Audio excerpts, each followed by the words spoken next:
said that when I was born, and you was born, so now your ass gets torn. Wake it up, baby. My style is bonafide, fortified on my backside, and MC on the high. Now we about to set this off, bases funk rattling, standing tears up north. I never had to fight with the right to make the force of dynamite to parasite and keep like one right. Welcome to 1994. These are pop brothers up and now at your back door. Never figured I got funk for days. Why the project funk the wall with the brand new craze? Wake it up. And MCs can't get your line when they're on your wine. Check out deep backs on your mind. I'ma hit you with the boom pow. Bigger than my style. MC's your judgment now. MC's your judgment is now. MC's your judgment is now. It's time. Here comes MC's your judgment is now.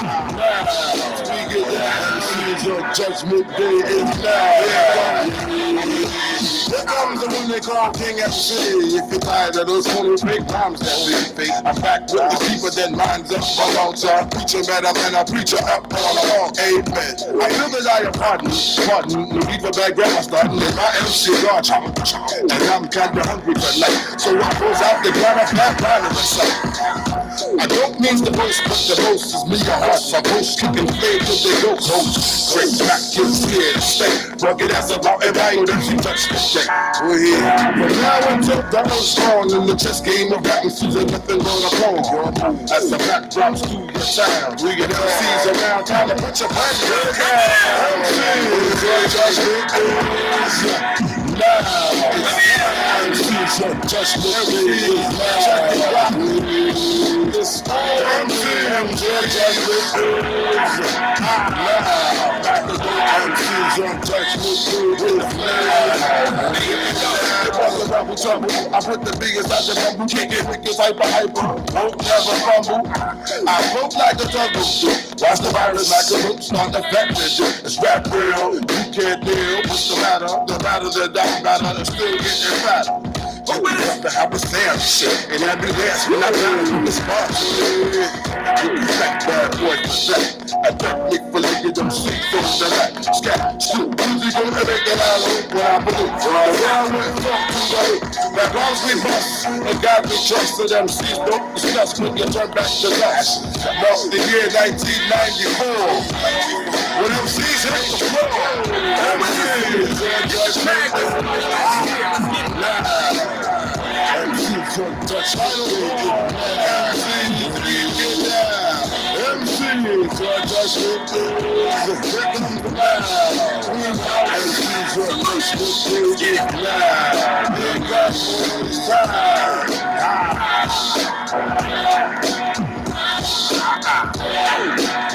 Hit the tag, hit the share, somebody know where we at. I'm on the runway, we're going to take off.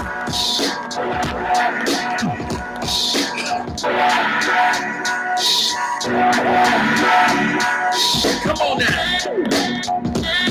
Hit the share. Hit the tag.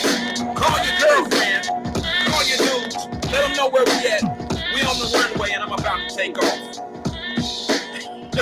Like I'm about to do some damage up in here, right? Yeah. What's good, everybody? It is Wyatt-Live, the 5 p.m. drive home show. Let me introduce myself. I am Wyatt. I am special. I am essential. And you are too. We all are. We all are. It looks like I froze. I don't know why. My apologies. I'm running a little behind schedule today. I almost didn't make it. I know y'all be like, damn, man, this dude say that every time. I'm being honest with you. I'm being honest. I almost didn't make it. I have a heavy load going on now, right around this time of year. And it was hard for me today. However, I am here. We're going to get an hour in today, y'all. Who said something? We're going to get 1 hour in today. And the reason being is because I got things to do, I have to admit. Okay, I do have a few things I have to do, complete for the day.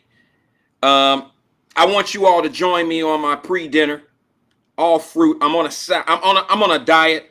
Let me explain something to you. I gotta be perfectly honest with my family. I fell off. I fell off. I fell all the way off. If I was a crackhead, I'm back smoking. If I do heroin, I'm back at it. I stopped running. I stopped my workout, my regimen. I stopped. I've been naughty. Well, I haven't been drinking soda. Haven't had soda in 2021. Okay? But my workouts, my 3-mile run, I told y'all yesterday that I didn't fell off on that. Now I'm back doing me. I can't get 3 miles in. Listen, I went to the gym the other day. Even my little dude, AJ, looked at me and was like, you know how you, ladies, now I know how you feel. All right? I'm about to get a little personal. Fellas, y'all know when y'all see a nice looking woman and and she might be nicely shaped and fully figured and you know what I mean? Yeah, I mean, up top. Women, I know how you feel now when a dude look at you and he don't really look at you in the eyes. You know what I mean? He look at you somewhere else. And it's pretty damn obvious. We don't know that. We don't know you know what we looking at. But you know what we looking at. You just don't say shit. Well, when I walked in the gym the other day, I got a few looks in some areas of my body that I just don't normally get looks at. And it was my midsection here. I'm growing. So I'm looking like a lady now. I'm looking like, is this nigga looking at my stomach? Y'all don't say, is he looking at your stomach? I know what y'all say. Is we guilty? You're guilty. We guilty. Come on, fellas. But hold on. Hold on now. Don't act like ladies don't put the shit out there. Who that cleavage for? Who you shouting all that cleavage out to? Why is Mr. Cleavage talking to us? Y'all purposely wear them shirts that's cut down low and showing a little something. Don't get me talking about the Facebook models, the Twitter models and shit like that. You know, superstars that have never had any attention in their life. I mean, they show everything but that one little spot on their chest. And y'all know what I'm talking about. That one little spot. And you can actually see through. I mean, don't get me there. Don't get me going there. But let me just be honest and say this, yo. I walked in the gym and I felt like a lady. Like, I know how people stare at y'all. From this point on, I will never disrespect another woman like that. Ladies, you have my word. I will never stare at your chest. Ever, never, ever again. I know how that feels now. Except it wasn't my chest. It was my midsection. It was my stomach. I'm not running like I used to. And you can't tell with the sweatshirt on. And I'm not going to pull it up. Not going to do that. But let's just say I'm back at it. Pre-dinner for me. This is my dinner. Ain't no pre-dinner. This is dinner for me. I just ate a salad, and now I back it up with something sweet, and it's a fruit salad, and I'm done for the day. There will be no goodies for me tonight. No, I can just drink this. I can drink that. I'm good. I'm good tonight. No, none of that. I fell off. If I ran 3 miles right now, it'd have to be somebody was chasing my ass. I couldn't make 3 miles right now. It'd have to be somebody chasing me or a dog or something. I can't make 3 miles on my own. I need the willpower. Somebody going to let the dog out on my ass and chase me for 3 miles. I walk in. Shout out to Coach Buck. Shout out to Coach Buck over at Real Deal. You know, we training right now. They training right now. I said we, like I'm in there. I just told you how big I'm getting. He in there with AJ right now. Shout out to my man, Jamonte Clark. Happy birthday to the quiet assassin. If y'all don't know Jamonte, he'll be back. He's coming back soon. But right now, they're in the gym working on AJ. Playtime. Benton. We going to Vegas, y'all, October the 8th. Okay? And, shout out to Coach Buck, man. I walk in, and I'm chilling, and I'm thinking, everything great, everything good. And Coach Buck was like, damn, Wyatt, see that COVID, that what do they call it? Not the COVID, but what is it when you sit in the house all the damn time and shit? What did they have us doing? Quarantining. It's like, you still got some of that quarantine weight on, huh? I'm like, no, nigga, I've been out. I've been doing me. I've been out. I've been out too much. Been restauranting. I'm back out on the road. See, when I'm on the road, it's very difficult for me to be out there running and doing the gyms. I don't like gyms in hotels. They creepy to me. They all smell raggedy. I don't care what hotel I stay in. All these gyms just have ass smell on them, and I can't stand that. I don't care how much I spray on them, whatever. They just smell like other people. Some of y'all can call me uppity and all that old goofy shit because I work out at home. Yes, damn it. I have a gym in my home. You damn Skippy. I don't want to be sitting on some shit that somebody ass been sitting on. That's sweaty. And then they get up and they just spray the little stuff and wipe it. Nah, that's not good enough for me. Some people don't wash up like other people. That's just me. I'm from Law Homes, man. We grew up in a sink. No showers or no shit like that. We grew up in a sink. We had to be detailed about cleaning. No ring around the tubs, no ring around them little ragged. Y'all know them sinks in Law Homes. I have OCD with the clean shit. You can ask anybody that know me, bro. I don't share hotel rooms with people. We on the road. No, I don't. Nah, you get your room. Nah, I buy your room or whatever, but you can't stay with me. I don't do that. I don't do that. I got OCD. I don't want to hear you smacking and on your food. I don't want to hear you snoring. I don't want to hear you doing silent shit. I can hear your silence. I know. All right, let me get at it, man. What's up? Good evening to everybody, man. Let's say what's up to the folks, man, before y'all get to tripping on my ass, man. All right, look, Michelle Hardy's in the building. She comes in first. She says, good evening, everybody. Good evening, Michelle Hardy. She also says, Mr. Satterfield said your detention, you have detention today, or detention. I got detention, huh? Okay. All right, I'm going to make sure I stay for detention. All right, Man the Panda in the building, she said. She says, what's the word? The word is ghetto bird. I know that's corny as hell. Some of y'all don't remember that back in the day. What's the word? Ghetto bird. That was code for talking about shit in the hood. Somebody got caught. Somebody got knocked. What's the word? Shit, the ghetto bird got their ass. You know, the helicopters. Come on, man. Get with it. Y'all know what I'm talking about. Steven Speed's in the building. He rocks in. He says, I'm here. We have a mayoral debate to watch at 7 o'clock. We sure do. You know, I was going to mention that. Yesterday, I didn't know the time or the date or any of that. I know it now. It's today at 7 o'clock on Channel 12, and I'm going to discuss a little bit of that. I want y'all to have y'all radars up on the shit that I'm on. You know, I'm going to say a few things. Have your radar up when you watch it. I was going to have a watch party on it, but I said, man, I'm not going to have a watch party on no shit like that. First of all, I don't speak about politics enough to even care. All right. And number two, you know what? I'm going to be honest with you. I don't even live in Cincinnati. I don't live in Hamilton County. I can't vote for the mayor. I know it's important to some of y'all, but y'all better pay attention to who's actually still in Cincinnati. You know, black folks better pay attention to the population of Cincinnati. You may want to just pay attention to that.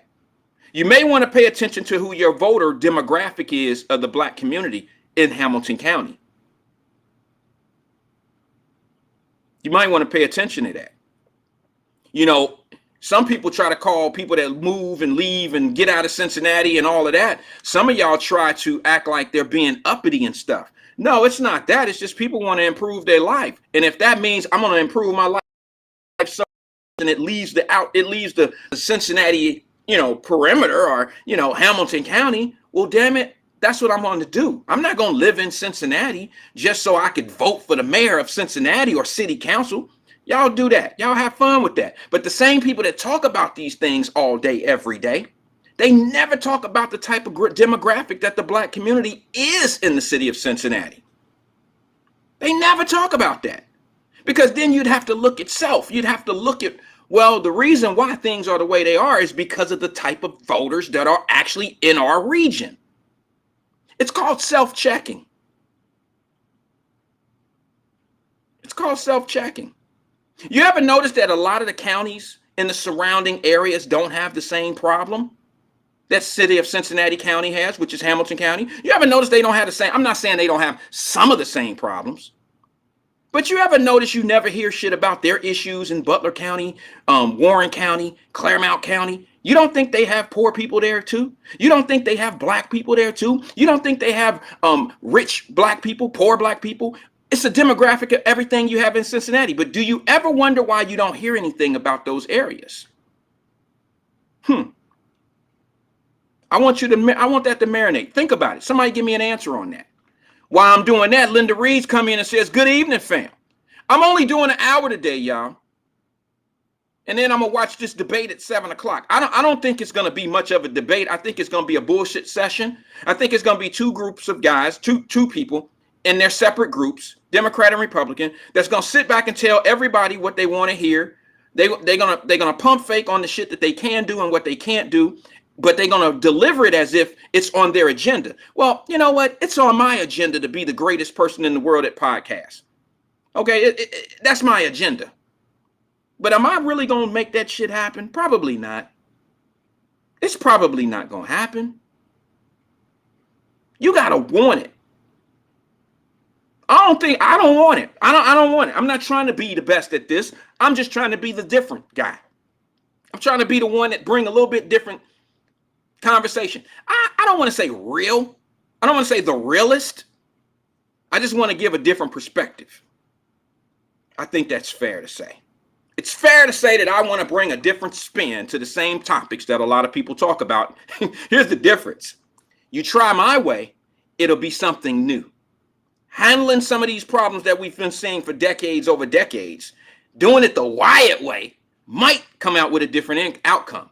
Doing it the way they've been talking about for the last 30, 40 years, shit's still the same. Put an Ice Cube record on. That explain it all. 1998. You'd think he just made that shit. Our ears hear the flow. Young people will know that he dated. But us, conscious people on radio and podcasts and all that old shit, put that record on and you tell me if we still not talking about the shit from Death Certificate album on Ice Cube. I'll even back it up even further. Put on NWA. Same shit they've been talking about. Let me fix this a little bit. Sorry about that, guys. Same shit. So what does that tell you? Somebody's way is not working. And you know what they say about doing the same thing over and over and over and over again and trying to come up with a different outcome. Well, that's pure insanity. It is. It's true. So find yourself to be guilty in that. Yeah, I know. We don't keep people when we had those we got to think about it conversations. Hey, Celeste Benton is in. That's AJ's mom. She says, hey, Rasheed Pullings comes in and says, good evening. Good evening. Dobie Price comes in and says, what's good, friend and family? What's happening? Thea Williams says, good evening. Shane Satterfield pops in. He put me on punishment today. I'm on time. I got a detention I got to serve later. He said, what's good, my brother? Kevin B. Phillips, my brother from another mother, is in the building, and he says, hold up. Man, are you eating? You damn right I'm eating, bro. Let me tell you why. I haven't eaten anything all day. Join me. Fruit salad. I'm back on my regimen. When I walk in the gym and them dudes look at me like something wrong, they stare at me like I got a V-neck shirt on and I'm a woman with a big chest. Hell yeah, it's time to change it up. It's time to get right. Levita Holloway comes in. She says, good evening, Wyatt family. What's happening? She said, look, Miss Williams, my sister said, no, he didn't, ladies. Yes, I did. I know some of y'all mad. Some of them already left, Miss Williams. They can't handle the truth. They can't handle the truth. Sabrina Calloway jumps in. She says, good evening, Wyatt-Live fam. What's good? Y'all go pick up some masks. I seen she got some dope. Y'all know the Bengals playing Cincinnati tomorrow. Thursday night football. Sabrina, you need to go down to that stadium and set up a booth outside at the tailgate and tell them dumbass people to wear a mask. It's going to be 85. It's going to be 80,000. No, what do they hold? 65, 70,000, 65,000 people down at Paul Brown Stadium tomorrow night, screaming and hollering and rooting and tooting and all that old shit. And they don't wear masks. But we in a pandemic. And they about to make us mandate our children to get vaccination shots. I tell you. Oh, can I ask y'all a question? While I still got a few people here. I know I'm going to piss a few people off when I say this, but I want this answered for me, and then I'll finish up on roll call. When y'all going to start calling Biden a lying ass dirty mom like y'all did the other dude? When y'all going to say he a liar? I'm waiting on that.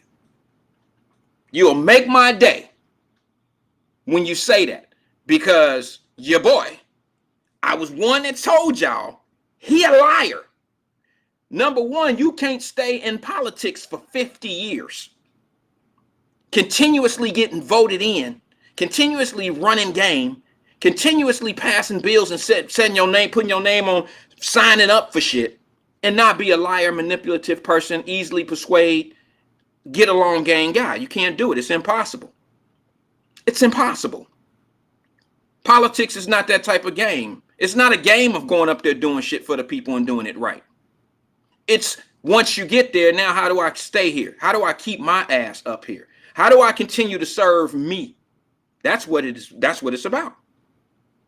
So I want y'all, somebody out there, to raise your hand and be honest with me and say, Joe Biden is a liar. He done lied to the damn people on the hearing up there, which we all knew that them damn generals know military stuff more than he does. There's nobody on this planet that would say, all right, y'all, we getting up out of here. I made fun of it last time. When they walked out of Afghanistan in the middle of the night, didn't tell nobody they was leaving. And Joe Biden said that his generals didn't tell him to leave 2,500 people, 2,500 soldiers. He lied. He lied. And I'm going to tell you something. When the CNN group get on your ass, that's when I know his ass is on fire. When they don't have a choice but to report the information. They don't have a choice. They don't have a choice. They have to tell it how it is. They can make up excuses, which they softballing it. But Joe Biden's a liar. And I want that same energy for his ass that y'all had for everybody else. That's all I'm saying. Just like your boss at work, when you find out he's a liar, he or she is a liar. You know how y'all go off, that motherfucker lie, motherfucker lie. You told me something different. I want y'all to have that same energy on Joe Biden's ass. I know it's hard. I know it's difficult to do that. And the reason being is because you had a little bit of faith in him. I don't know why. What's different about him? All right, I'll leave Sleepy Joe alone. I'll leave our president of the United States, who's a liar, alone. Let's see here. What we got here? Leave the ladies alone. Cleopatra Jones pops in and says, I'm checked in. Hello, everyone. What's good? Jenny is in. She says, good evening, Wyatt-Live family. Wyatt-Live and family, pardon me. Main Dame came in. He says TV show October the 8th. There it is. I'm sure he's talking about the fight, AJ Benton, playtime. McConnell comes in and says, Wyatt, what's good? Everybody, evening, everybody. Pardon me, y'all. I'm reading all these comments all at the same time. Miss James comes in. She says, hello, everyone. Pouncey comes in and says, good evening. Jenny come back in and says this. Let me read. She said, I didn't either.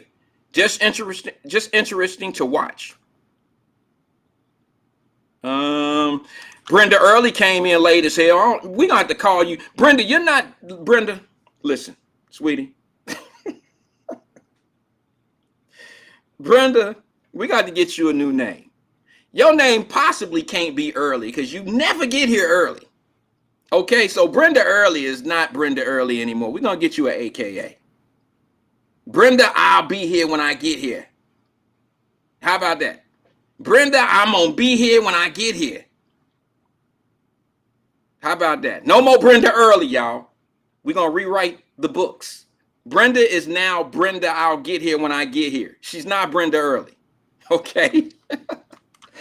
Oh, I love messing with Brenda. She's good people. All right, we talking about the game. Okay, let me see what else we got. Who else we got here? I've been thinking about doing just that. Sabrina says she's been thinking about doing that. And I was going down and putting up a booth, open up the back of a truck, sell them shits like Too Short did his CDs and shit, or his cassette tapes back in the day. Master P and them. You know, this is a hungry world. You got to step into that jungle. And I don't mean the bingo jungle. Yeah, that jungle too. But if you're going to be an entrepreneur, you can't be afraid to show your drive to people. Some people might laugh, but you know what they laughing at? They laughing at you, but they think about that shit on their own. They'll step back and be like, you know what? That's a thriving Mustanky. Whoever heard it? Who remember that? Mustanky. Y'all know I'm a throwback. I'm the throwback king. Don't nobody bring you the throwback like I do. But you got to show your grind. You know, people will test your grind. People will test your ambition. But you know what? Here's the thing. No one can test you like you test yourself. You know, nobody can push you harder than you can push you. I'll tell you that again, because nobody, if they don't care about you, they don't care if you fail or succeed. So they're not going to push you as hard. And you have to understand that the reward is for you. When you win and get where you're going, it's based on the work that you put in. So the reward, you know, listen, I'm far from a hater. When I see people succeed and I seen them start and I'm like, yo, you know, even if I never supported them, there are people that I've never supported and I've seen them become successful at certain things. And I do give them their props. I'm like, damn, bro, you did it. You made it. You did it. But I also see a bunch of people that pump fake. And let me, if I may, I have to throw one criticism out. And I know people are going to hate on me for saying this, but this is the truth. People that are grinding, stop acting like you made it. That ain't how you get there. Acting like you made it, make a motherfucker not want to support you. When you act like you don't need a sale or like you got this shit on lock, that's when people fall back off of you. I'm not saying push your products, guys and ladies. Push your product and beg it to be, push it on people so hard and be begging them to buy your shit. I'm not saying that. I'm just saying be a little discreet in your swag sometime. Put the swag on the product and not so much on yourself. Somebody understand what I'm saying when I say that? Kevin B. Phillips said 45 lied the whole time in office, bro. If you say so. If you say so. If you say so. I mean, I'm not going to fight that because I know politicians lie. But I can't say that the man lied the whole time in office. I'm not buying that, Kevin B. I know you're going to tune out on me now, but I can't buy that. Because if that's the case, that's like what the media said. The media made him out to be such a effing liar, right? But isn't it funny how they don't bring up the things that he was lying about anymore that came out to be true? The shit that people are taking now on the COVID that killed it, the chlorofox's shit that he took. They said he was a liar. He was a mad scientist. He don't know nothing. You see how they're turning on Fauci now? And he turned on Fauci first and found out that Fauci had his own agenda. And now that's what's going on. You remember when he blamed China and everybody made him out to be a racist because he said China, China, China. I'm not saying that he has any diplomacy in his delivery. He's an asshole. We all know that. But don't call somebody a liar because of how they just deliver the truth. Don't do that. Joe Biden just lied. He just said that he pulled us out of a 20-year war. That's a war that's a territory. If you pulled us out of a 20-year war, then pull us out of Germany right now. We were not in war. We were not in war in Afghanistan. Y'all might not understand what I'm saying because we have military stations throughout the world. Are we in war in those countries? Or are we settled there to prevent things from happening just to settle in territory? Is that what's going on? Or are we in war still in Germany and Spain and Israel and these other foreign lands because we have military bases there? Are we in war there? Or are we settled there to prevent people from making moves on other countries and taking territory that we don't want them to have position in? So when we talk about we've been over in war with them for 20 years, no, we've been in position over there for 20 years. And it's been longer than that. It's been more like 40, 45 years. 9/11 just sparked the attention. We were over there before then. United States of America only got involved with the Afghanistan people because they didn't want Russia. See, misinformation. A lot of people have misinformed us. A lot of people thought we went over to Afghanistan, not this second time, but the first time to go over there and take over, to take over. We gonna take over the Afghanistan. That's not what happened. We went over there to help them fight the Russians. You hear people talk about the Russians tried to take over there, China tried to take over there, United States tried to take over there, and can't nobody take over there, so why the hell we over there? We was never over there to take over shit. We were over there in the first place in the 80s to help them keep their area being taken over by the Russians. We supplied them money, tons of money,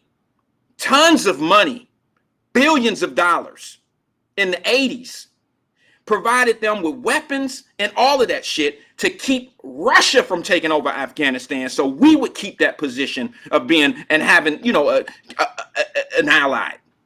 And then here we go with the Afghanistan, Bin Laden and all them guys felt like America pulled out and did some dirty shit, which they probably did. And now I'm not justifying Bin Laden and them. I'm just telling you why Bin Laden and them terrorists turned on America is because they felt like we pulled out and left them stranded and we was trying to take over their thing and blah, blah, blah. And it got bad. And then when they attacked us in 9/11, that's why we ended up back there. It had nothing to do with America ever tried to take over Afghanistan. Never.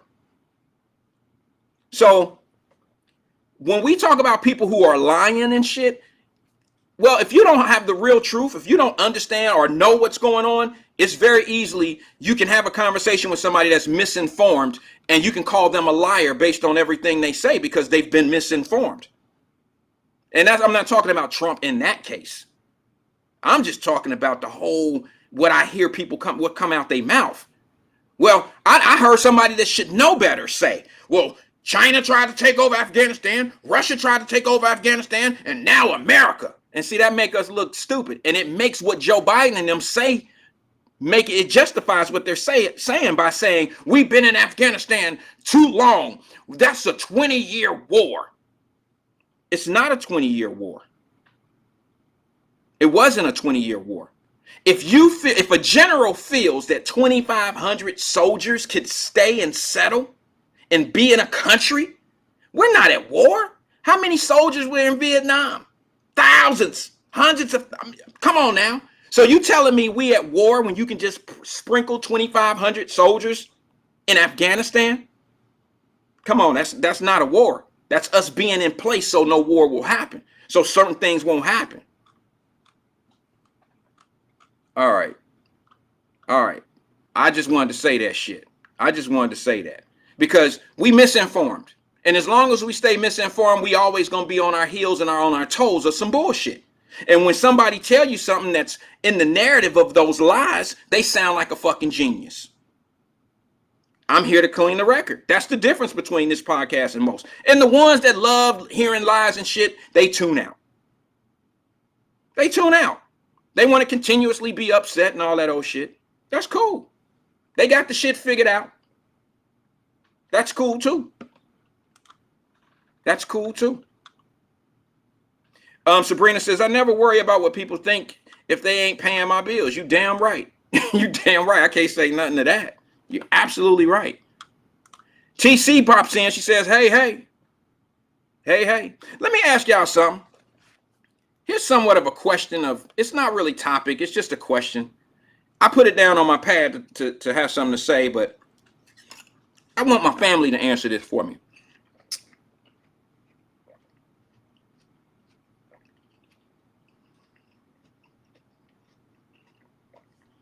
Let me ask y'all a question.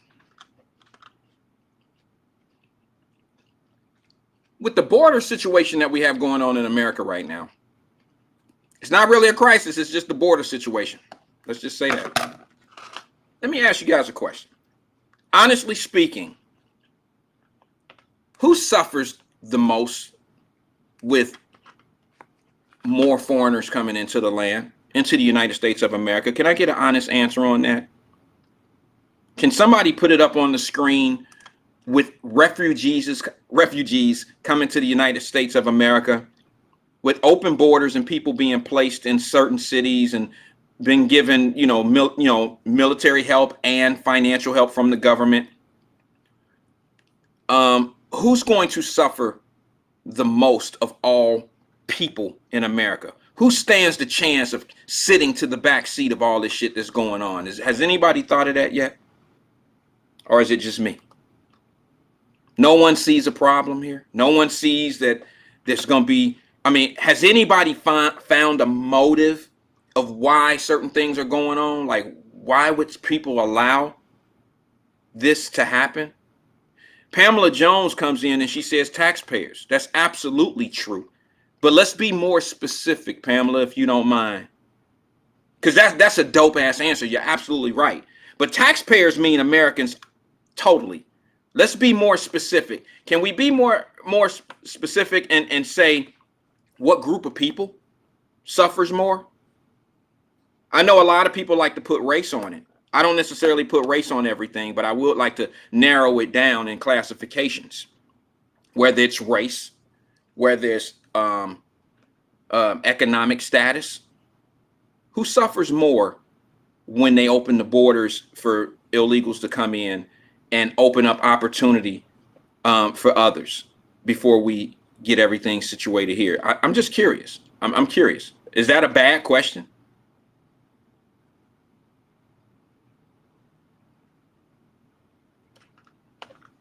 Okay.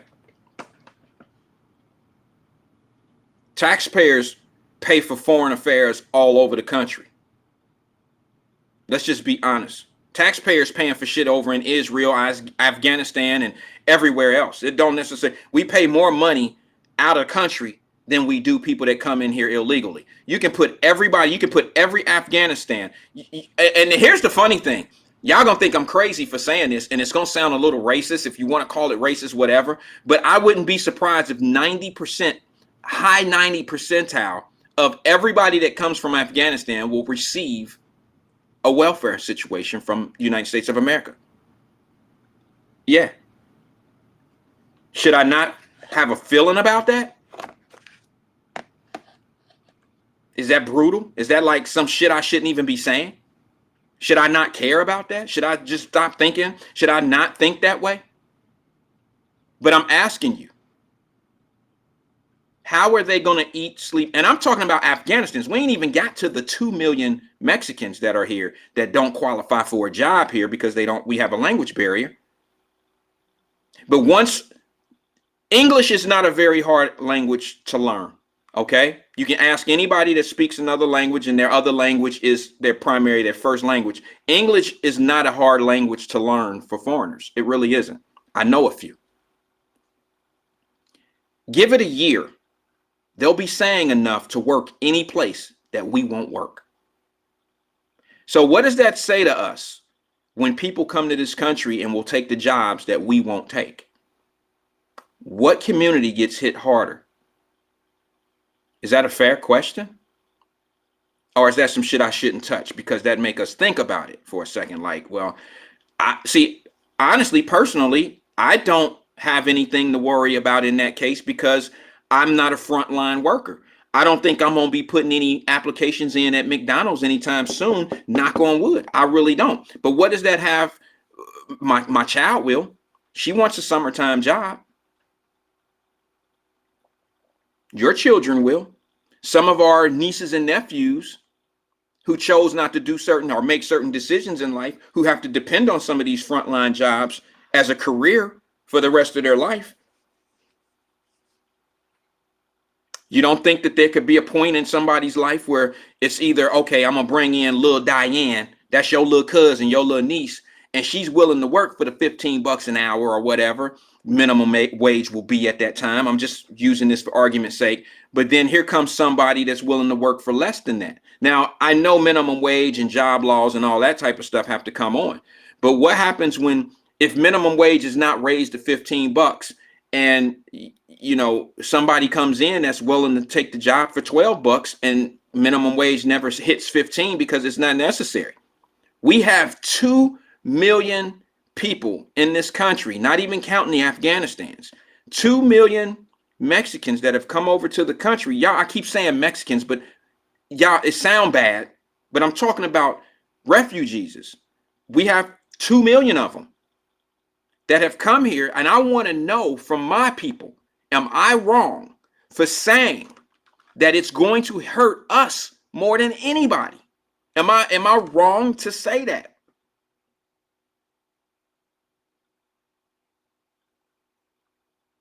Am I wrong for saying that?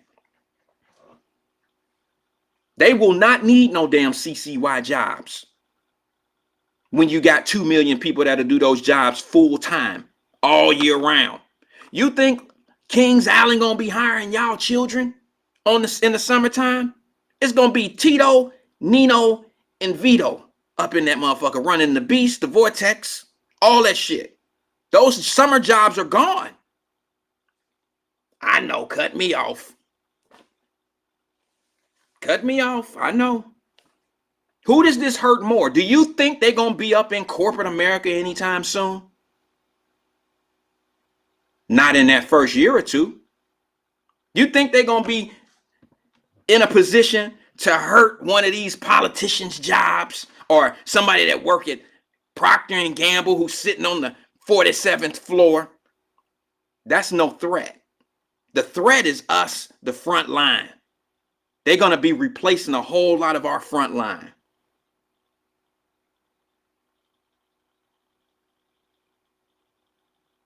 If you don't believe me,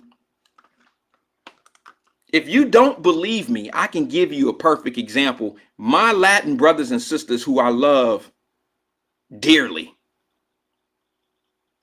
When I'm in Florida, I live in Florida. When I'm in Florida, it's very obvious. You know, it's very hard for young brothers and sisters to get jobs in Florida. You do know that, right? Nah, because we in Cincinnati, we don't know. That population has not come this way to the Midwest. You don't know what it is to compete against a wage crisis. See, there's a whole lot of people hollering about 15 bucks an hour, but it's a whole lot of people who ain't saying shit.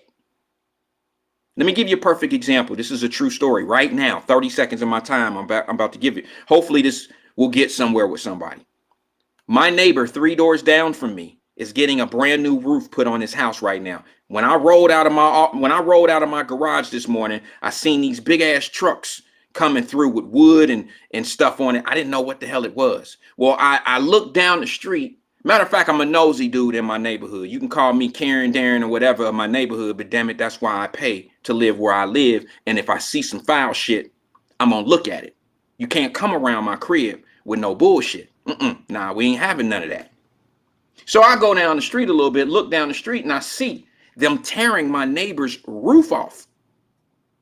Yeah, obviously they're getting the roof taken, a new roofing. They're throwing the shit down all over the place. And I'm like, wow, you know what? It made me think like, damn, I hope it ain't time for me to get no roof on this mother. And I just start thinking, we built these in, 10 years ago. Maybe it's time for a roof in another 15 years. In 15 years, I don't know. My time might be coming. That all being said, let me explain to you what I seen. I seen Tino, Nino, Brino, Kino, and Vino on the roof over there, tearing the roof down. I seen a whole Mexican squad doing that type of work. And that's not a cheap job. And those guys are getting paid. And there are union workers across this country right now that see shit like that. Union American workers who see shit like that and have problems with it. Because a lot of those workers aren't union workers. A lot of those workers are taking food off the table of American workers. And I'm telling you, this is going to be more of a problem than y'all see. This is more of a problem than you want to open your eyes up to. And the reason why you're not opening your eyes up to it is because there's distractions going on. If you go against it, then you go against what you voted for. You go against the guy that you just want to try to make seem like is the right guy. We all know that Joe Biden's not perfect. I don't think he's evil. I just think that he's typical. He's a typical politician who owes down now. He owes favors. And I'm telling you, I watch those guys. Now, here's the trouble thing. Now, y'all might say, well, that's good. Shit, you get what you pay for. Cheaper job. More men on the roof. And when I came home this evening, they were almost fucking finished with the entire roof. Some be like, oh, why? That ain't no big deal. Yes, it is. Because right when they finished that one, listen, that's probably like the fourth roof I've seen in 2021, this year, being put on in my neighborhood here. And it's the same crew. And they knocking them out like this. You're probably wondering, like, what that got to do with anything? Why? I mean, so what? They working. You're missing it. I haven't seen anybody that looked like me putting no roofs on around here. I ain't seen no white dudes putting no roofs on around here. I seen a forum, what they call it, the forum, the dude who get orders. Y'all missing it. Y'all missing it. Y'all absolutely missing it. And we already talking about getting young brothers and sisters jobs. Is that not what we talk about when we fussing and cussing at situations? We already talking about we don't have enough stuff out here for our kids to do. There ain't no jobs out here for our kids. So this is going to make shit better. The situation we in now is going to make things better.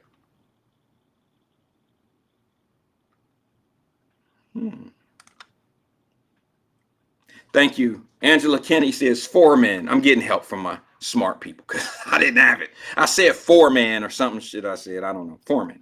I'm not in construction. I'm not into that, but y'all knew what I was talking about, obviously. Jenny says, I have seen all types of work done by Hispanics in Alabama, Kentucky, and Ohio for about 15 years now. Absolutely. It's getting worse. I mean, there's going to be some Hispanics, there's going to be some Latino brothers and sisters that's really not going to feel me on this shit. Matter of fact, I might be out on the road because I'm in the boxing world, and a lot of them might have something to say to me, but they don't understand. Here's the problem. Here's the thing. I think they respect what I say more than black people do. Black folks tend to be the most sensitive people in the world when it comes down to having conversations, because if you don't talk about it in their way or fashion, then it's like, what, nigga, what? Oh, you with them? Oh, you's a coon. Where there's other people that understand exactly what I'm saying, and I could be talking about their ass. There's some Latinos right now, just like Cubans were down in Florida, and they were hollering for the Cubans to come over. But you know what? What none of them motherfuckers saying, go down there and jump over the wall that we should have down there and get your ass up here. None of them was telling the Cubans to come here illegally. They weren't saying that. They were asking Biden to allow the Cubans to come over legally and get asylum. They were asking for permission to do it the right way. You know why? Because you got Cubans in Florida. I see a lot of them. Matter of fact, the mayor of the city that I live in Florida happens to be a female, and she happens to be a Latino woman. Very nice lady. Super sweet. I hope she's watching. I doubt it. But anyway, they understand that you have to get here the right way in order to make it work the right way. See, what y'all don't understand is there's going to be a war in America in the next few years. And I'm talking about a war amongst poor people. We already got the drug game going on. I'm talking about there's going to be a war that y'all don't even see yet. And then you do know that when you bring in a bunch of refugees, let's just be honest and say it what it is. When you bring a lot of people like that in, what does that do to the population of African Americans in this country who are now only 13%? It dwindles down to even lower. And when you dwindle down, what's the significance of you when it comes down to things such as politics and voting?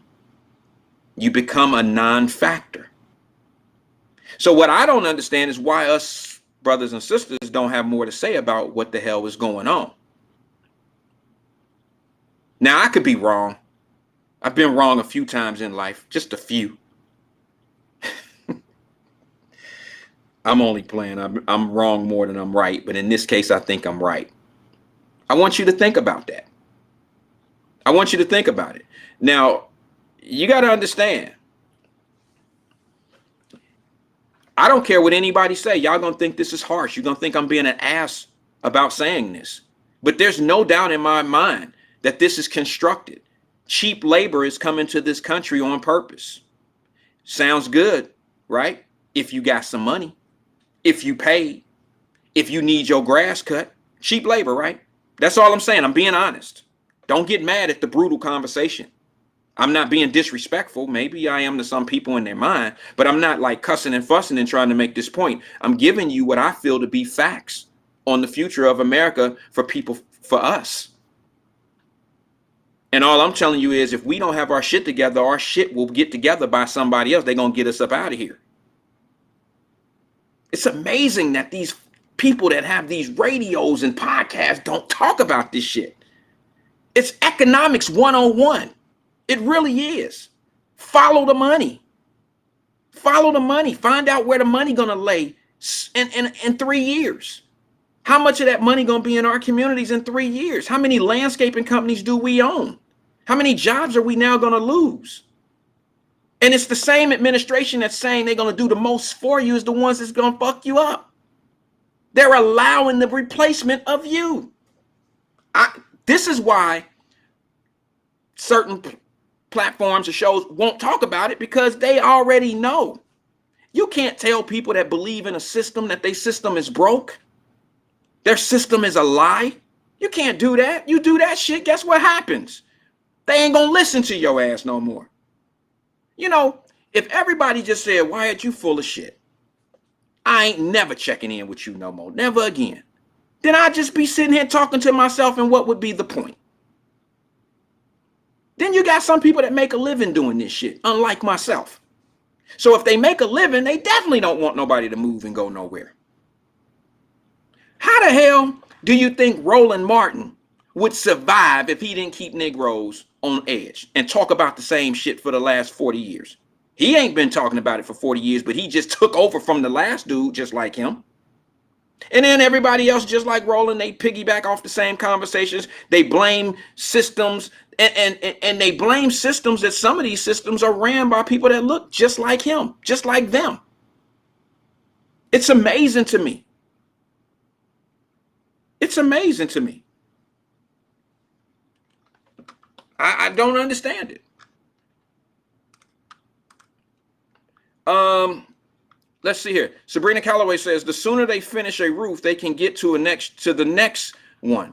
Like we said, the hungriest lion eats. Absolutely. But they can also use that cheap labor to put a business like mine out of business if I have union workers. See, there's no rules out here in this thing called grind. If I got a union, if I got Americans with families, me, you, and him, and your brother all work in our construction company and we do roofs, and I give a quote of 10,000 because I know I got to meet wages that fit into the union, union rules. I put a price tag of 10,000 to do the roof, but then here come SA. This motherfucker come over there with 7,500 because he can pay his people what he want to pay his people. What has he done to our company? He's destroyed it. So now he done did one roof after the other. He knocked that roof out so fast that the other job that he bidded, all he got to do is tell them, give me 2 days and I'll be over there. They don't even want to, they willing to wait 2 days to save $2,500. They won't even say, oh, no, I can't wait. I'm going to pay $10,000. I'm going to take your company. I'm going to use you, Wyatt, and Sabrina, and I'm going to use all of y'all.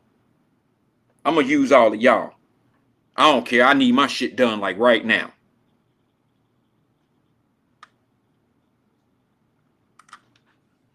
So when you use cheap labor, it puts everybody else out of business. There's not a business, construction style business or some type of, I mean, there's a whole lot of businesses right now that you don't hear about, but they have a problem with a bunch of refugees that's coming in because they know they're going to have to compete against these folks sooner than later. You just ain't seen it yet. And don't think 2 million people is not sufficient. 2 million people is very sufficient. That's just 2 million Mexicans and counting. You ain't counted the 200,000 Afghanistans that's going to be here. You haven't counted the Haitians that are going to be here. All this plays in the same factor. These are all people that are going to have jobs and doing something. And here's the thing. A lot of them aren't going to just sit on the system. No, man. Don't think them Mexicans coming here thinking they're going to get welfare and shit and they're going to be cool with that. Them brothers work. They get their ass up every day and they go work their ass off. I admire that. I don't want to compete against it, but I admire that. So I'm asking my brothers and sisters, unlike others, which I know some of them will hear this, and give them a day or two, they might bring it up on their show. They may bring it up. Roland ain't going to talk about it because it defeats his whole narrative of who the hell he is. I don't mean to step on the brother, but I don't like what he did to Dr. Umar Johnson. That was bullshit. I don't like anybody that badmouths another brother who's trying to put their people in place of being successful. I don't like when people do that. That's ridiculous to me. You know, that's like Bill Cosby did so much for the black culture when it came to school. I would never talk about his situation, his criminal situation, and give rebuttals or give answers or make him out to be a shitty ass man. Do I agree with the charges and all that shit? If Bill Cosby is guilty of all of that, so be it. But he done so much for our community. I don't know any fucking libraries at any HBCUs that are named Oprah Winfrey. I don't know any libraries at any HBCUs that are named R. Kelly. I don't know any HBCUs that's not named, that got libraries or dorms or any of that shit that's named by any of these people that y'all look up to. But they got them all over the place at the HBCUs that have Bill Cosby name on it. Now, you don't have to like Bill Cosby, but you have to respect what he did for the community. How many scholarships he gave out? So why would I be a brother that's going to sit back and talk about him when he's done so much more for my community? Doesn't make sense. I wouldn't do that to Dr. Umar Johnson. You got people out here spreading how much he make. You know, he charged this much to be on your show. All that old goofy shit, man. Why? What power does that give you to be able to say such bad things or say something bad about somebody else? That makes no sense to me, but that's fine. We all need our, we do what we do. Fruit, anybody?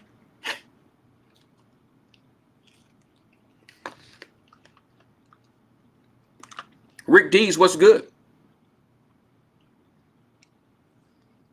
Let me see. Jenny says, let me see this. Let me go to Jenny. She always gives some good energy.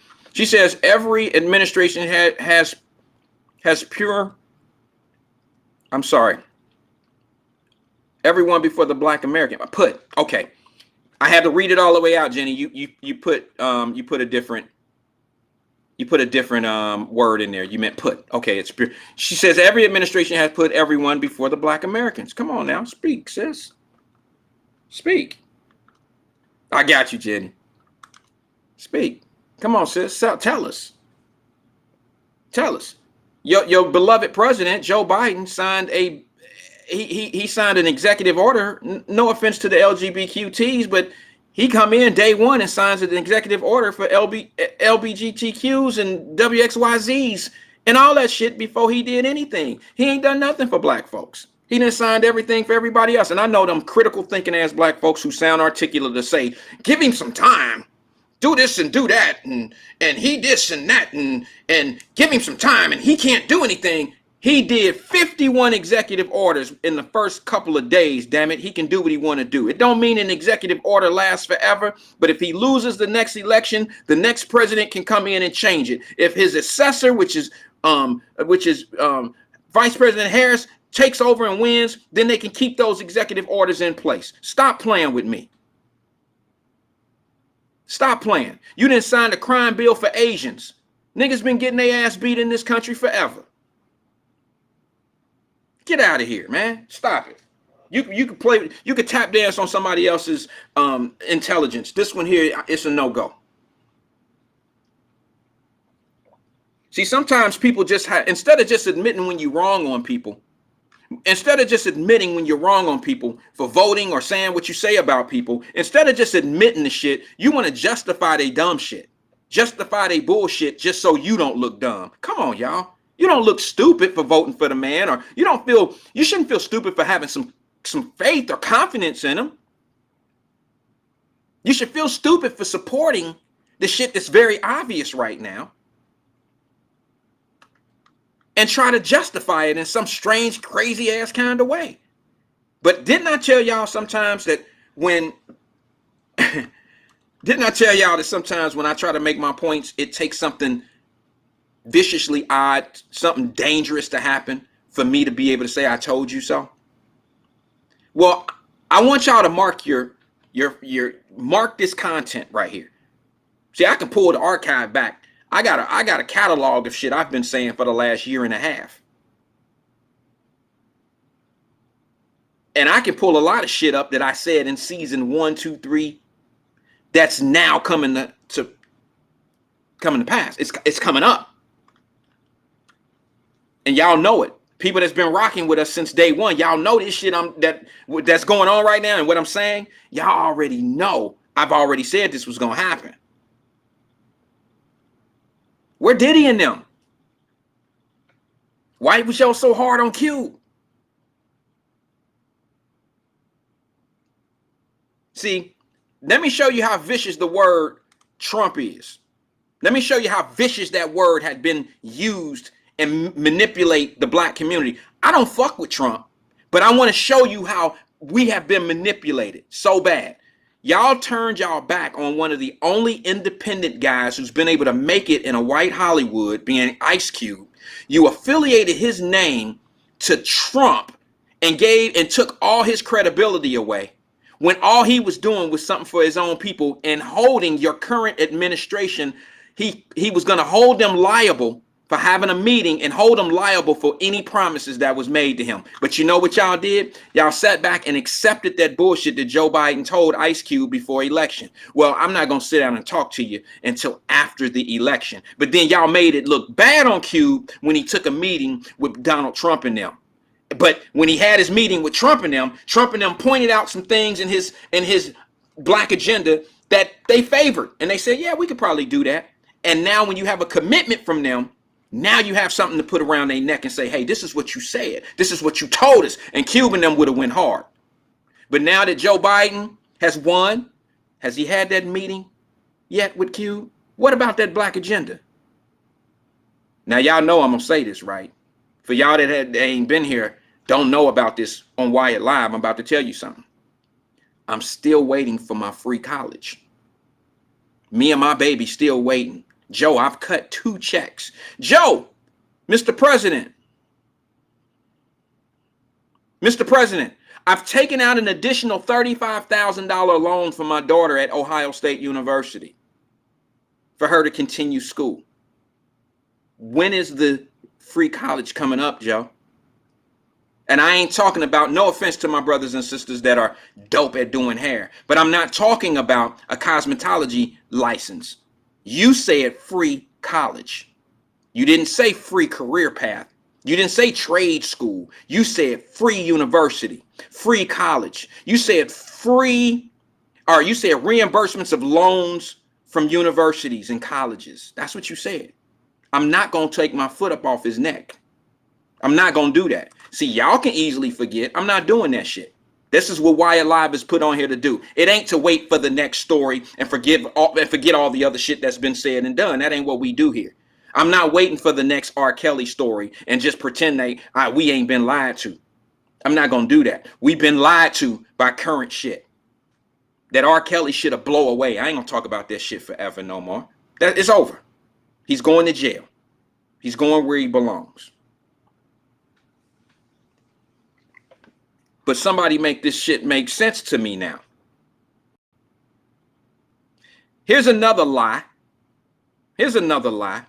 Y'all know the government has till Friday or they going to do a shutdown. See how fucked up? You do know the number one, if they have a book of chaos agents, which I have a book of my own that I list chaos agents in. You know who the number one chaos agent is? There's individuals and then there's companies and then there are, like systems. My number one category, my number one chaos agent when it comes to systems, you might think it's child support. You might think that it's the probation department. Hell no, it's none of them. You might think it's the IRS. No, it's not them either. It's the fucking government. The government are the biggest chaos agents in this country because they always want you to feel like they working for you. And that side don't want to get shit done with that side. They all doing this shit and working together. I promise you. Because here's the proof. Here's the chaos agent shit of it all. Here's the proof in the pudding. Government shutdown on Friday if they don't get this shit worked out. So what you trying to tell me is, you're going to cut your own check off because, these politicians, this is their money too. This is Social Security. This is federal employees, which are your congressmen. Anybody that's paid by the government, they won't get a check. Social Security checks won't go out. Welfare checks won't go out. Anything that's paid by the government, they won't make they won't pay their bills. You telling me that the United States of America, who print money, who talking about $3.5 trillion on a bunch of bullshit, you try to tell me they about to shut down on Friday if they don't come to an agreement and they want us. See, that's chaos agent. They want to create all that chaos up there to make it seem like they doing some shit for us, trying to get things right for us. It's chaos agent shit. They going to be there Thursday night. It's going to be midnight. And at 12:03, they going to say, we've come up with a solution. We've seen it how many times in my lifetime? 4? Oh, how easily people forget. How easy we forget. Let me see here. Somebody put a good point on here. Victoria Prince is in the building. She says, I'm going to be real. I only voted for Biden to get Trump out. My anxiety was elevated during the Trump administration reign. Okay. Can I ask you a question, Victoria, without sounding like every time somebody says something that's not positive, every time someone says something about Trump that may not be negative, you think that person rocks with Trump. I hear it all the time. Anytime you hold Biden accountable, then you must be a Trumpster. Anytime you say something that might be different than what the Democrats think, they put you as being a Trumpster. And that's not always the case. It's not always the case. You got to stop. We have to stop doing that. But I got a question for you. I'm going to read Victoria Prince's comment again. And I could read more, but I want to read this one again. She says, I'm going to be real. I only voted for Biden to get Trump out my anxiety. To get out. My anxiety was elevated during Trump administration reign. Can I ask you this question? And if it's too, you don't have to get real detailed if you don't want to, sis. I'm not trying to be funny. I'm trying to get a better understanding. What did Trump and his administration do to you personally or your job or your housing? How did his policies, what did it do to you? How did it affect your life? I'm just curious. Because I could tell you how it affected my life. I could tell you what I've seen some things. But I just want a short little thing. You can keep it 2-3 words if it'll work. Or you can write something that long. It doesn't matter. But I want to know, this person got on your nerves so bad he gave you anxiety attacks. Was it because of what you were hearing about him? Is it because of what you heard coming out his mouth? Or was it because it was cutting your money at work, or you were getting taxed too much? What policies made you feel the way you feel about that man? Or was it the information that was being put out about, like putting bleach in your body and not wearing a mask and shit like that? Or when he said China, because that got on my nerve. I'll be honest, China. I couldn't stand it when he said it, but he was right. But I'd like to know from some people, what exactly did that administration do to make you feel so untrustworthy of it? I'm just curious. And the follow-up question is coming up after that. Let's see here. Jenny said, replying to Victoria, she says, same here. TC says guilty. She felt the same way. Let's see here. Miss Lovett, Nakia Lovett says, I call it perping.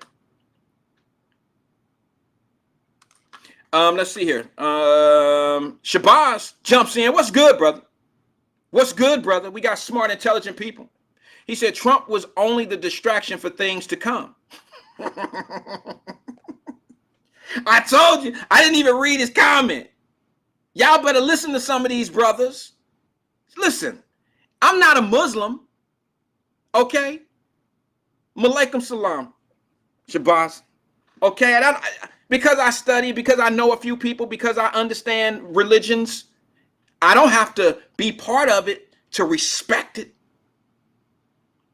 But the brother know what he's talking about. He know. He already know. He says Trump was only the distraction for things to come. And when I'm telling y'all this, when I tell you this, you ain't gonna believe it. But last year on Wyatt-Live, I kept telling y'all in those debates, all their answers, Kamala Harris and Biden, all they keep doing is talking about how bad this dude is. They ain't talking about shit. They're not talking about nothing. They're not committing to anything. They're not being specific in anything. I'll challenge anybody to that. The only thing that they're consistent on, I'll be honest, is they absolutely let everybody know that they had an open border policy. So you only have yourself to blame, because when they open the borders up, they let you know that in advance that they were for that. And they allowed it to happen. And this is going to be the demise of a percentage of black folks, whether you see it or not. Not all black folks, not all white folks, not all Latino folks. We're not all going to college. We're not all going to go do them. It's been proven decade over decade, generation after generation. School is not for everybody. Some people going to take their chance in life and just fucking grind until they make it. And that's a great thing. I did it. That's what I did. So I'm not going to criticize it. I'm not going to criticize it. However, now we got some new players in the game. I didn't have to go through all these other different situations now. I was the only minority coming up. Now there's going to be 3 or 4 more minorities coming up. And they already done added white ladies to that minority 20 years ago. Now you got all these other minorities coming in. They ain't going to need black folks like they've been needing black folks. Wait till you see these communities divide. Wait till you see the Afghanistan communities in Detroit. Wait till you see the Afghanistan communities down in Florida and in not Mississippi. They ain't going to Mississippi. But let's just wait till you see them go to these vibrant cities and they start opening up things, and they're going to have Afghanistan land. See, y'all think I'm fucking crazy, but you don't see Chinatown. You don't see Greek town. Go to Detroit. You can go 3 hours up the road. Go to Vegas. Go to Chicago. Go to these large metropolitan cities. They have individualized themselves economically. Can you, where do you go? What city do you go to outside of Atlanta? And they be like, you can identify a black area as a black, vibrant community. Oh, that's hip land. That's the brotherland. That's the motherland, where you can go get anything you want Black owned. Where they doing that at in America? You know what we call our communities that's predominantly black? The hood. Do you call Greektown the hood in Detroit? Do you call Chinatown the hood in Detroit? No, you don't.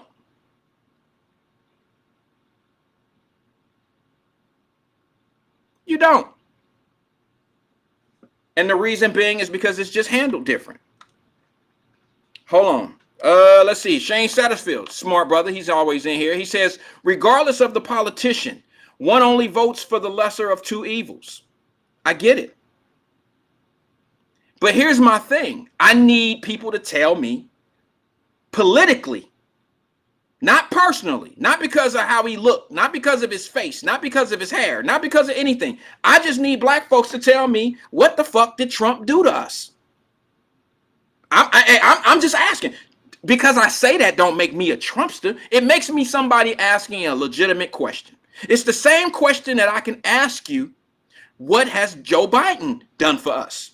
What did he do for us when he was in the White House for 8 years? What did he do for us for the other 42 years that he was in Congress? What did he do for his constituents? That's a fair fucking question.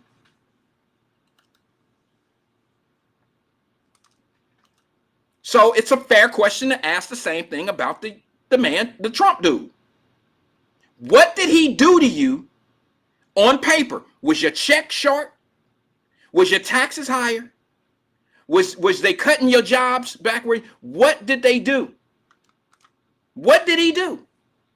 Why do you know what? You know what? I'm gonna give you a perfect example. And y'all know I talked about this shit on Wyatt-Live once before, back last year. I said it. I said this is just like junior high, not even junior high. This is like elementary school shit right here. This is like, we ain't messing with you because one person said something bad. You know, Lil Joe, he peed on himself yesterday. And now everybody laughing at Lil Joe because he peed on himself. Lil Joe wasn't even at school today. They say Lil Joe peed on himself. It took one knucklehead to say something bad that everybody kind of respect. The funny guy in school or the funny person or the popular person to say somebody ain't shit. Now everybody think that person ain't shit.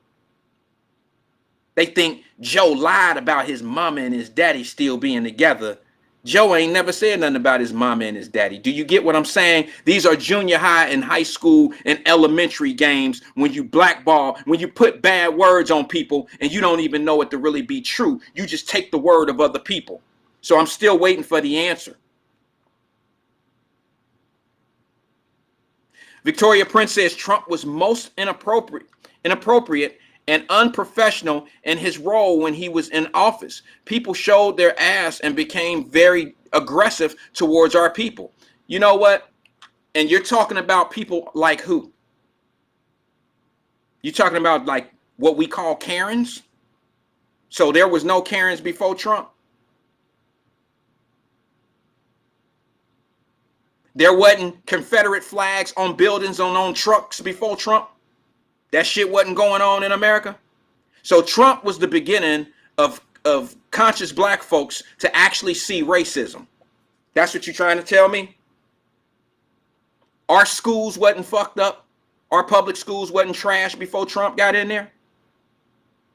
Everything that's toe up now was toe up when he was there, and it was toe up before he got there. So we got to come a little stronger than that.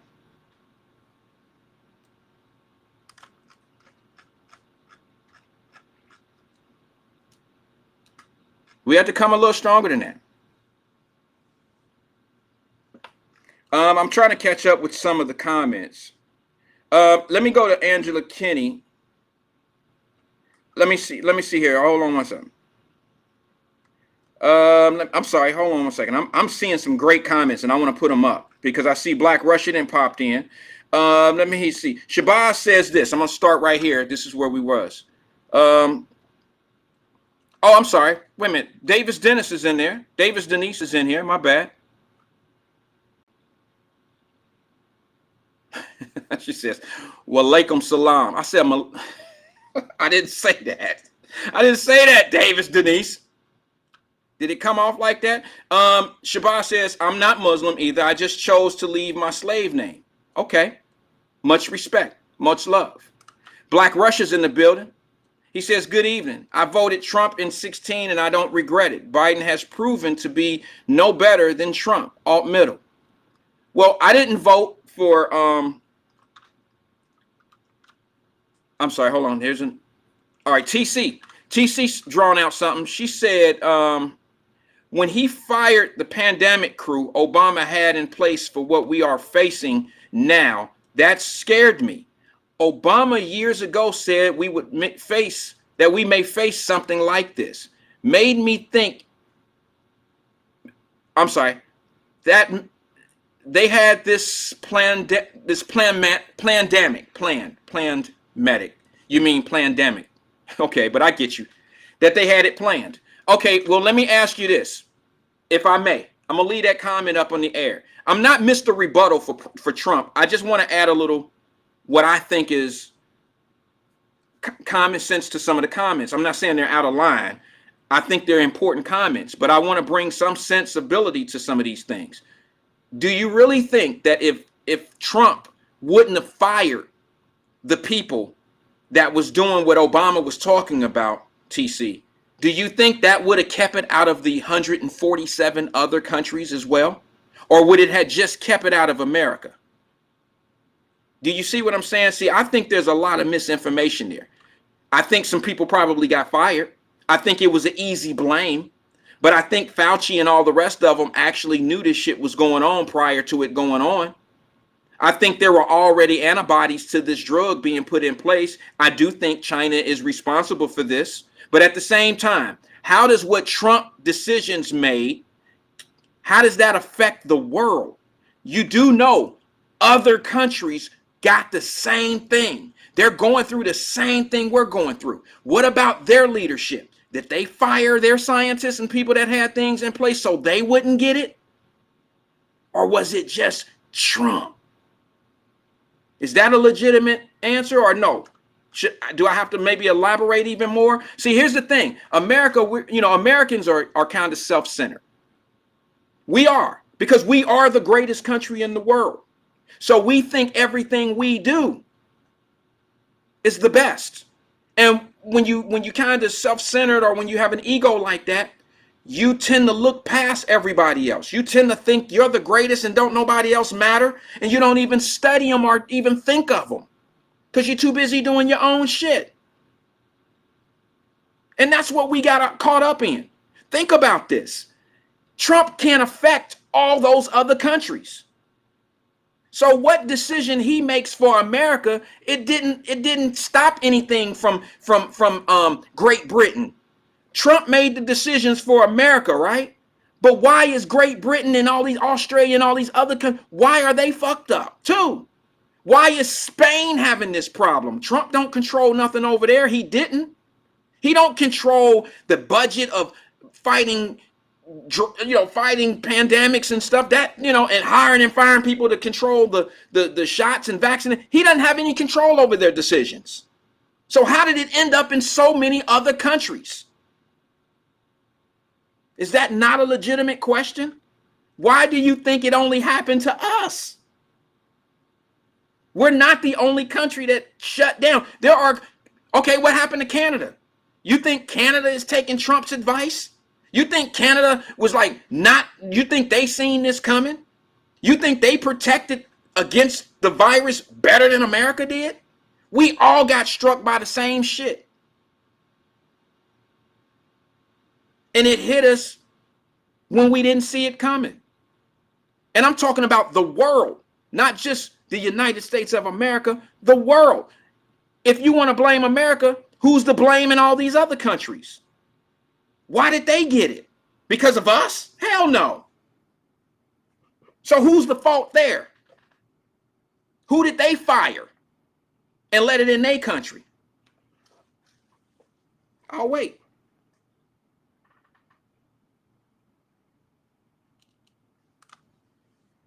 If it was just in America, I'd be like, oh, hell yeah, he fucked up. He messed it up. This fall on him.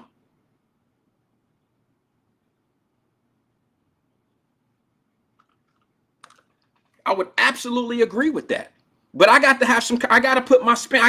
I'm not trying to twist up I'm not trying to change it. I'm just being honest. I'm just saying, if it was only an American problem and it was like, hey, everybody don't want nobody to fly out of America and go nowhere else and spreading this shit, we don't want that. No. It didn't initially start in America. It started somewhere else. And it got here like it got everywhere else.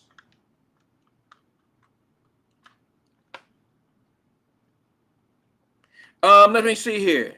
Shabazz says, Nakia Lovett, I believe what Ice Cube was doing was the master plan in making them accountable. Brother, I need you to co-host the show, Shabazz. You're welcome to come on here anytime. I've said that. I don't recognize the name, but you right on schedule in your comments, bruh. Cube wanted them to commit to something. And instead of praising Cube, there were people that was shooting Cube down and making him sound like a coon and he on their team and all this old shit because he sat down with Trump and had a conversation. How else you gonna get shit fixed? You talk about your problems. You know, we got a problem with that though. It's like the R. Kelly thing. Yup, I said it. This man then went 20 years already and fucked up. Everybody know he fucked up. He then went 20 plus more years effed up out here doing people bad. Like I told y'all, we all got these uncles in our communities that then did things to these little girls and little boys and don't nobody talk about the shit. That's what happened with R. Kelly. Well, the black community is notorious for this. I'm not saying that it doesn't run rapid in the white communities, but I'm just being honest. Don't we only worry about us? That's what we bitch and complain. We don't bitch and complain about equality for everybody. We complain about equality for us. You don't bitch and complain about equality for poor people. You bitch and complain about equality for poor black people. Which we should. We should. Come on now, man. Come on. Come on now. Come on now. Let me see here. Black Russia says Trump did no harm to black people. Alt middle, that's what he says. And then Shabazz come back. He says he told the truth and did a lot of exposing. What did he say? What did he say, Shabazz? Tell these folks on here. What did Trump tell Biden? He said, Joe, I only got in this race to get people like y'all out of Congress. To get y'all, people like y'all that's been lying to people forever. Y'all didn't like don't nobody like a motherfucker that's brutal. Brutal honesty can be persuade different. It could hurt your feelings to the point where if the wrong people get exposed, the person that's exposing people can actually be done bad. And when you got a media against you, oh man, you don't stand a chance. Somebody explain to me. Well, I'm not gonna get into that because I really sound like I fuck with Trump. But y'all bitch and complain about Facebook jail. Well, they didn't deleted this man. And yeah, I guess he controls more people than a lot of people. I mean, he can control their minds, but I'm just saying, like, if they could do it to him, they can do it to any of us, right? You should pay attention to the shit that people are being forced to do, mandated to do, not able to do. You better pay attention to this shit. You better pay attention because it speaks volumes when people can be shut down. It speaks volumes. And usually, to be honest with you, hey, listen, most people that steer people in the wrong direction and like, what's that dude's name? The Manson guy who had people go out and kill people. Those type of people get locked up. Those people usually get shot and something happened to them, right? They don't get shut down on like social media. And I know Manson was out before social media. I'm just saying that's the new assassination these days. Social media is the new social platform of getting out messages and delivering how people feel about people. Some of your biggest stars, they're bigger stars now from social media than there are in film. You got girls and guys that are doing TikToks and being TikTok famous and social media famous, and they ain't done a movie in their life. There's more famous people in America than ever before because of social media. But what does that tell you? More than anything, it shows you just how powerful social media truly is. And it has to be used properly. Damn it, that's why I started Wyatt-Live. Because a lot of people think it's a social media is an opportunity to earn money. It's an opportunity to do what you've been doing for a living, and now I'm gonna do it independently and I'm gonna make money. That's fine and dandy as long as you have a productive message. But if you want to keep people blind, deaf, and dumb, I can't respect that. I can't respect that. It's like, how would you respect a false preacher? Remember back in the day? Remember, y'all do remember those preachers that would get up here and go in these big ass churches and have the person in the wheelchair walk up. Remember that shit on Good Times? James's friend was a fake ass preacher. Y'all know I'm always gonna do some throwback. James had a preacher friend who was fake healing people, and he wanted JJ to be the skinny, long, linky ass, goofy ass kid that come up there and he was gonna heal him. How would you feel knowing that we have people like that on the internet these days? And they fake healing the black conscious. They giving us fake shit, fake hope, fake narratives. How would you feel about that shit? Well, I see it. I see it. And you got to understand that I understand the space. I understand the space. I do. I understand that, let me just be honest with you and tell you this right now. The reason why we're the lowest viewed, it's not because I'm the weakest. It's because of the dialect. It's because of the subject, the content. It's not favorable. I don't mean any disrespect to anybody that's listening now. But people like us don't really have time for shit like this. People that can listen to this shit for 10, 20, 30 years, they got probably more time on their hand. And they can listen to the disruptive shit. It's a soap opera to them. I found out personally that a lot of people don't even take the shit serious. I had to come down a little bit in my seriousness in this shit. That's why you see me every once in a while having fun. And I was that dude that was uptight. My jaws was tight on Wyatt-Live. And motherfucker, I can't believe they said that false lying ass shit.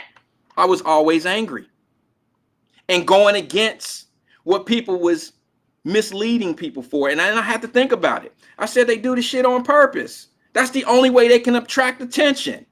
If the only reason why Lil Ricky got his ass beat by the police because he was black, shit, that's a story that needs to be told. It couldn't possibly be the real Lil Ricky hit the motherfucker with a stick first, and then he shoved a gun up their face and ran.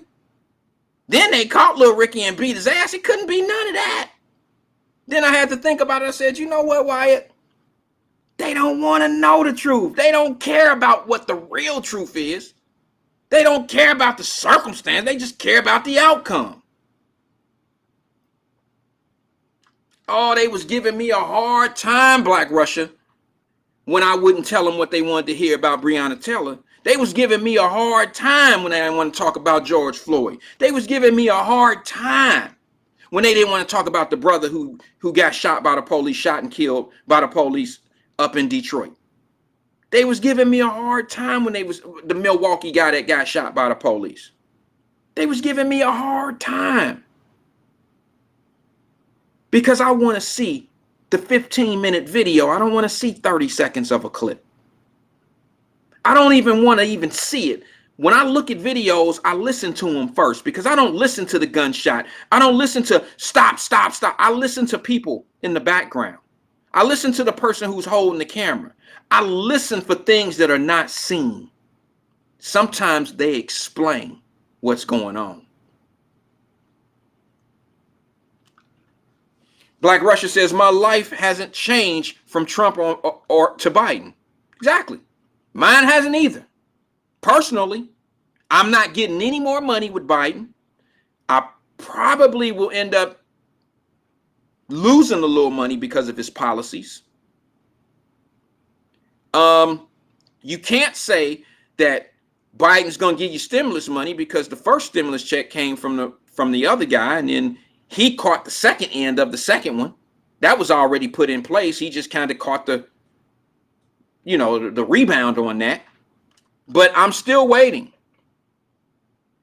Let me see. Shane Satterfield. I'm so far behind because, oh my God, I'm so far behind in my comments. Jiminy Chris. Let me read what Shane wrote. This was so long ago. He says, Trump thoroughly blessed America by motivating many to come out of the closet of racism. Maybe so. Maybe so. Maybe that's an accurate statement. Maybe so. But I mean, let's just be honest. When you wake up and go to work every day, don't you want to know everybody you dealing with, whether they secretively who they are or open? I'd rather deal with open everybody. I want to know that you're openly gay. Not that that really matters to me. I want to know if you're racist. That matters to me. I want to know if you like me or not. It matters. It lets me know if I got to watch my back around your ass. So I want to be open.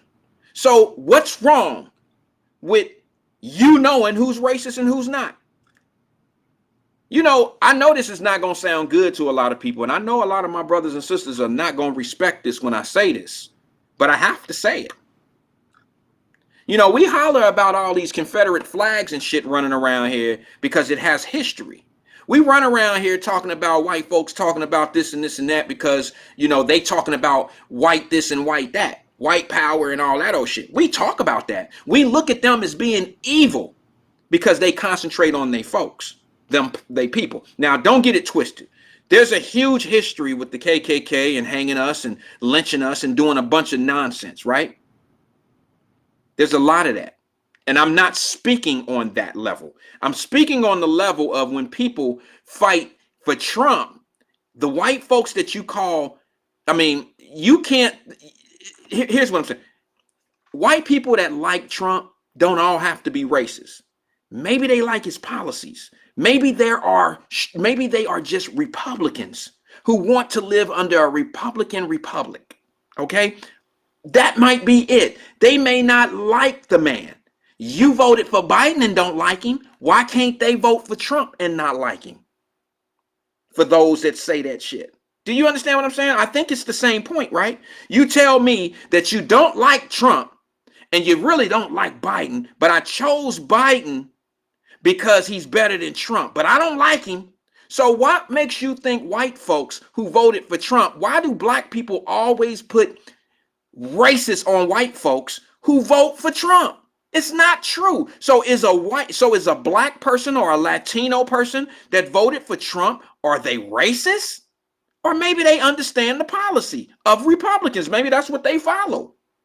See, if you break this shit down, now it's going to take a Roland Martin to come on here and tell me how stupid I am. And then for me to just not be, then I'm going to go 1335 John Street on his ass and say, hey, bro, I'm not really stupid. I'm not ignorant. I'm not any of that stuff. So let me just say it the way I really know how. I'm not going to look for the proper big words to match you, bro. But I'm going to tell you, like I just said it to the audience, explain to me how black folks and Latino folks and other races of folks could vote for Trump. Does that make them a racist? You already have black folks that voted for, a lot of us did. A lot of black folks voted for Biden, picking one evil over the other evil. But does that make you evil? Does it make you part of a regime of evilness because you chose Biden? So why do we feel like people have to be a Trumpster because they voted for him or they may be a Republican? Somebody explain that to me.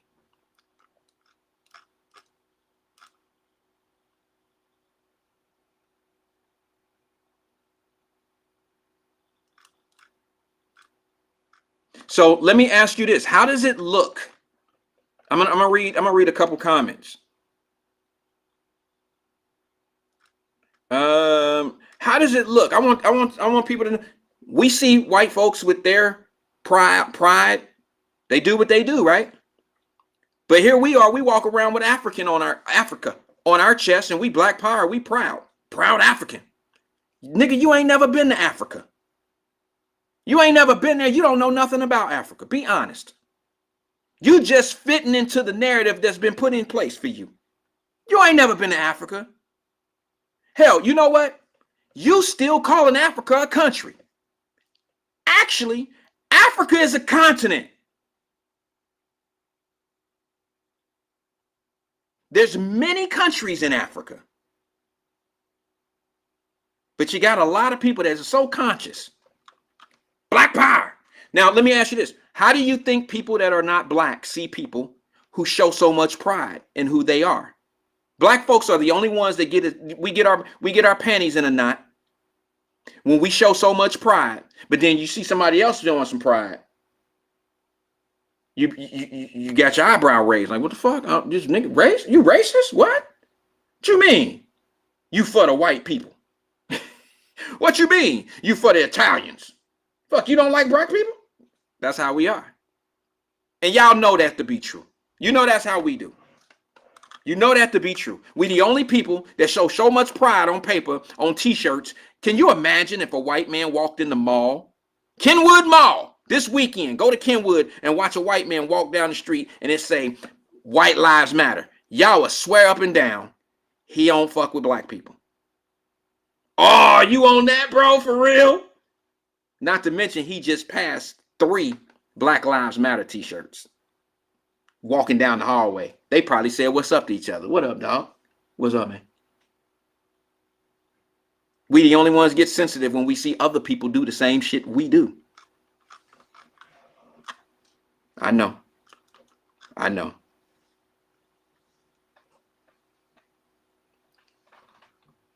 I know. This is brutal tonight. It's brutal. And here's the thing. It's not for everybody. Here's the other thing. I got 5 minutes because I'm not going to miss this debate tonight. I'm not going to miss the debate tonight. Aftab versus David Mann, or Man versus Aftab, whatever. Young versus old. Experience versus non-experience. And let me just say this before I go, because I want people to hear this. The only reason why people don't like David Mann is because he got white hair. I didn't heard it. I didn't seen it. You ain't judged him on no policy or none of that shit. The black community done already made him out to be a demon because he put little black kids on his video with white wigs on. Not to mention that's marketing, trying to show his identity. But of course, only black folks could make that turn into something racial. That's what we do. In order to get people to listen to you, you got to add race to it. That adds the power. Those are the trigger words. He's a racist. I didn't know Aftab was black. You're treating him like he a black candidate. What has he done? What is he going to do? Y'all got mad at Kelly Prather for running for everything. Shout out to Kelly Prather. Y'all got mad at Kelly Prather. She ran for several offices. So did Aftab. Ain't nobody said shit about him missing on all them other opportunities. He running for everything. He running for everything. I don't hear that shit. What makes him qualified to be the mayor of Cincinnati? He's never been on city council. Y'all said that shit about Kelly Prather, a black woman.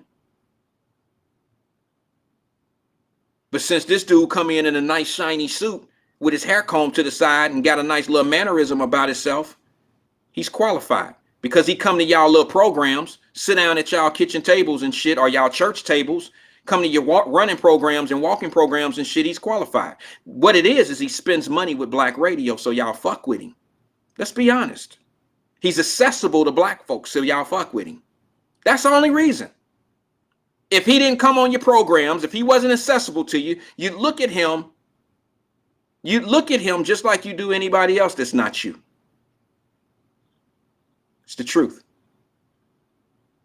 But since he's accessible to you, and it helps you be relevant, then you fuck with him. Oh yeah, that's my dude. He's better than the other guy because the other guy won't come over here. He ain't gonna say nothing to us. He don't respect us. So the guy that run with us and rock with us, no matter if AbTab say he gonna do this, and that, and he don't have a black agenda or he does have a black agenda, when he gets in office, if he wins office and he doesn't commit or he doesn't come through on all those things that he said he was gonna do, it won't even matter. Because it was never about the things he was gonna do. It was about the accessibility of the man. It was about him being able to come to your programs, show up at your events, kiss y'all babies, show up in the front row of your church, and give you some clout. It's never about what he can actually do. It's not about that. Those are our false prophets in our neighborhoods. Those are the people who we look to be our information piece. And they're not giving us any information. They're not being straightforward with us. They bullshitting us. They with whoever pay their bills. They with whoever will spend money with them. Whoever will rock with them. That's who they with. I said what I said. I said what I said.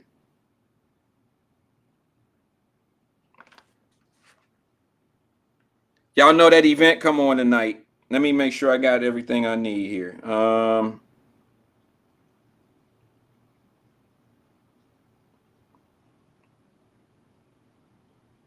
I do. All right, I got the message, bro. I got it. I just sent it over to you.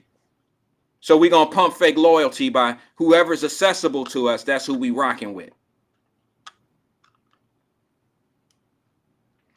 I'm going to read this one last comment, then we're going to drop. We're going to get up out of here. Angela Kinney, one of my people that I really respect. And let me tell you why. Because she is at these programs, these platforms. She shows a versatility and intent. I mean, like, she's engaged. If you can listen to them, Angela, to those other programs, not that there's anything, I ain't trying to trip. I'm not tripping like you crazy for that. I understand. But if you can listen to that and then come listen to this at the end of the day, sister, you got all my respect, because we're night and day. We're super night and day. But that's what's great about people such as yourself. We love diversity. She says, I keep telling folks there are plenty of white Dems that are backing Paravel. Paravel? I'm sorry. Paravel. Yeah. Absolutely. Y'all see how that shit go. 7 o'clock tonight, the debates. We're going to talk about it tomorrow. We're going to laugh about it tomorrow. All right. I was going to do a watch show. I decided not to. I don't have the strength. I got to get some work done. I'm going to watch this thing. It's only 30 minutes. It's from 7 to 7:30 on Channel 12, local Cincinnati time, Cincinnati channel. Check it out. We'll talk about it tomorrow. Other platforms will be talking about it tomorrow. I guarantee you we'll have a different look on this shit. So I'll see you guys tomorrow, 5 o'clock. We're going to talk about this Mariel debate. We're going to talk about that tomorrow. I probably won't have nothing positive to say about it. I'm going to put in my post tonight. Look for posts. I'm going to put in the post some things that I know is going to happen. And we'll focus on that tomorrow at 5 o'clock. Peace and love to everybody. I'll see you guys tomorrow. My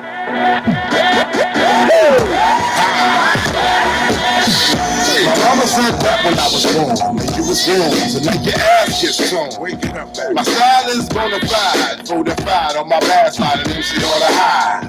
Now we about to set this song, bass and funk rattling, standing tears up long.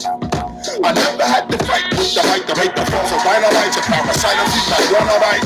Welcome to 1994, these are thought rather jumping now at your back door. Never figured back and forth for days. When Project Funk the Wall, put the brand new craze. Wake it up. And MCs can't get one line when they turn your wine. Check out deep backs on your mind. I'ma hit you with the boom pow. Older than my style. MCs, your judgment now. MCs, your judgment is now. MCs, your judgment day is now. It's time. Here come MCs, your judgment is now. Speak it down, MCs, your judgment day is now. Here comes the one they call King MC. If you're tired of those phony fake times that we fake, I'm back with the deeper than minds up my altar. Preaching better than a preacher up on a wall. Amen. I feel that I am pardon. No need for bad grammar starting in my MC large. And I'm kinda hungry tonight. So I pulls out the grammar flat line in the sight. I don't mean the most, but the most is me and us. I boast kicking flame till they go coast. Straight back, kids here to stay. Rugged as about every that she touched the day. Yeah. From now until Donald's gone in the chess game of rap, there's nothing but a pawn. As the back drops through your town, we get MCs around town to put your back down. Now it's time. MCs your judgment is now. This time, your judgment is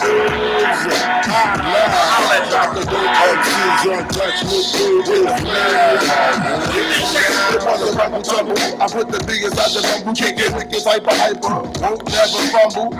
I float like a jungle, watch the virus like a loop, start affecting you. It's rap real, you can't deal. What's the matter? The matter that don't matter is still getting fatter. You be talking how it's damn shit, and every dance when I battle from the spot. You can thank bad boys for that. I thank me for leaving them seats on the lap. Scat, scoop, music, and make a lot of hoop when I pollute. The world went from to the hoop. Now rounds we bust, and God we trust to them seats. Don't discuss when you turn back to dust. Mark the year 1994. When MCs hit the floor, MCs your judgment now. MCs your judgment now. MCs your judgment here comes the now. MCs your judgment is now.